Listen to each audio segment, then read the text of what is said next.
Assalamualaikum warahmatullahi ta'ala wabarakatuh. Salam sejahtera bagi saudaraku semuanya. Salam dari saya, Ki Sabrang Alam.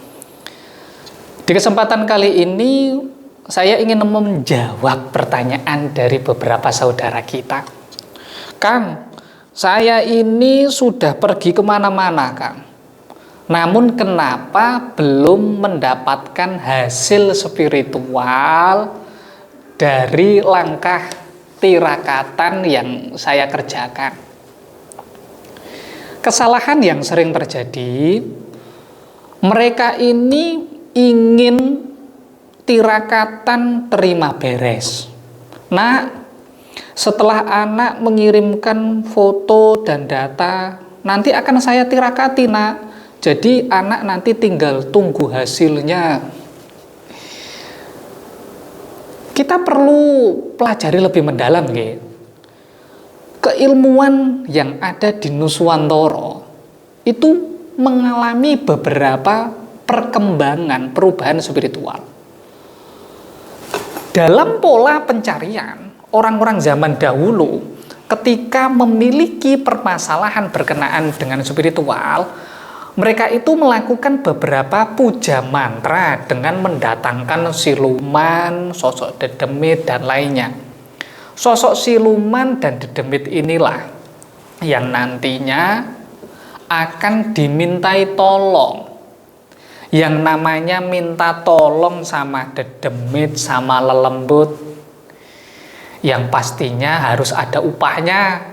Upahnya apa ini? Bisa berupa tumbal.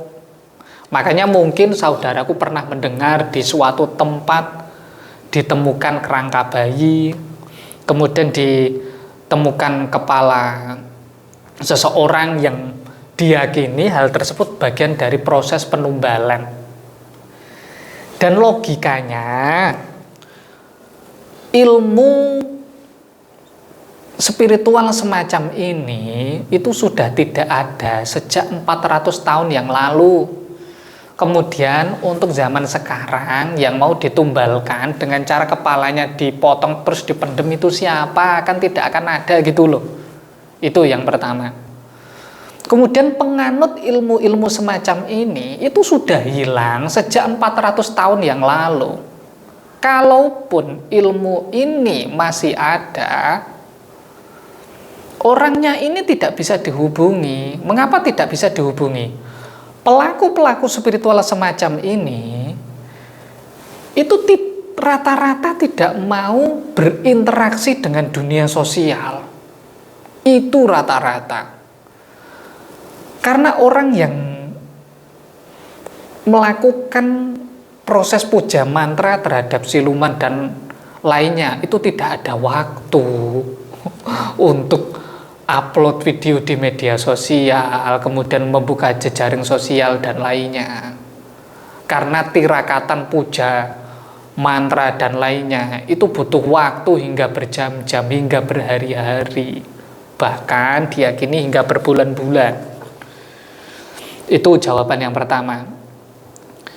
Kemudian keilmuan spiritual yang ada di Nusantara itu kan sudah diarahkan, diruntutkan menuju ranah spiritual yang enak untuk dijalankan.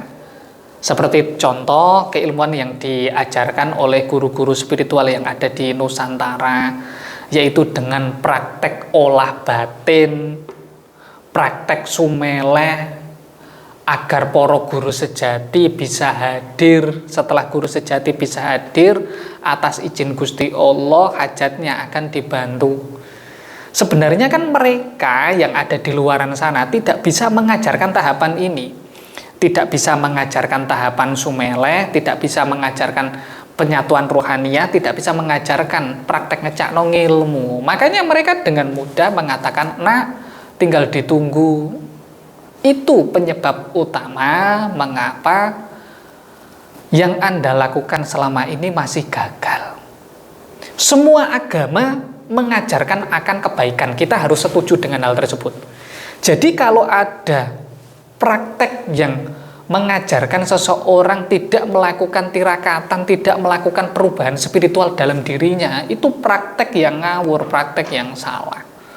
Maka dari hal tersebut, tugas Anda saat ini, monggo ajak saudara-saudaranya.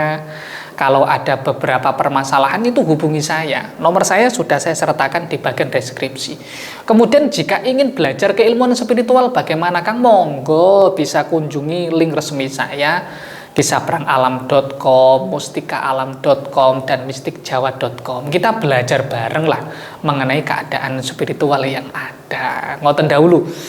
Monggo saya persilahkan video yang bermanfaat ini dibagikan sama saudaranya, dan jangan lupa jangan subscribe agar nantinya bisa mendapatkan manfaat spiritual lainnya. Ngoten dahulu, kurang lebihnya saya mohon maaf jika dalam hal ini ada beberapa hal yang kurang berkenan bagi saudaraku semuanya. Wassalamualaikum warahmatullahi ta'ala wabarakatuh. Salam sejahtera bagi saudaraku semuanya. Salam dari saya, Ki Sabrang Alam.